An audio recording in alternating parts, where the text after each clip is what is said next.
The man threaded the sniper rifle through a rope and then rotated it twice.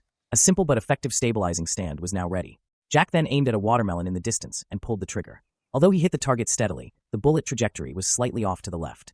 So he made a slight adjustment with a screwdriver and aimed again. This time he hit the center of the watermelon with precision. Finally, he decided to try using live ammunition. He loaded the bullet, chambered it, aimed, and easily shattered the entire watermelon. After that, Jack decided to use this gun to assassinate an important figure. He arrived at the target location 10 hours in advance. During the security check, the staff did not notice anything unusual at all. That was because Jack had disguised the sniper rifle as a pair of shoes.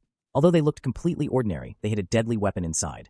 He took apart the shoes, revealing the soles where the sniper rifle components were concealed. By assembling these components, he transformed them into a powerful plastic sniper rifle. This was why the security equipment failed to detect it. As for the bullets, he placed them inside a phone case. Before passing through the security scanner, he preemptively put the case in the tray. After the check was completed, he retrieved it without any issues. Disguised as an ordinary audience member, he successfully entered the venue. Then he walked straight into the backstage area. He pried open the door, leading to the top of the venue. After reaching the rooftop, he opened the ventilation duct and crawled inside. He hid himself within the narrow duct. Here, he had to stay in this confined space for 10 hours. Through the gaps, he could clearly see the entire venue. Inside the cramped space, Jack took off his shoes, disassembled them, and reassembled them into a sniper rifle. He placed it beside him and quietly waited for the target to appear. Soon the performance ended, and all the lights in the venue went out. Jack was now the only one left in the entire building. After an unknown amount of time, staff members came up to inspect the area.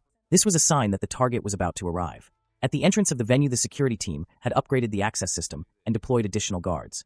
But no matter what, they would never have guessed that Jack had infiltrated the venue a day earlier. Next, security personnel conducted a comprehensive search of the entire venue.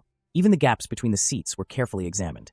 Meanwhile, Officer Annie inspected possible hiding spots where an assassin might be concealed. When she reached the rooftop, she was only 3 meters away from Jack. Upon hearing the sound of the door closing, Jack finally let out a sigh of relief. Having stayed in the narrow space for so long, his body had become stiff. To maintain his agility, he had to do some stretches. Soon, more and more audience members began arriving, and the press conference was about to begin. Jack also crawled out of the ventilation duct and started executing his assassination mission. But what he hadn't expected was that the target was extremely cautious. A large bulletproof glass panel had been placed in front of him.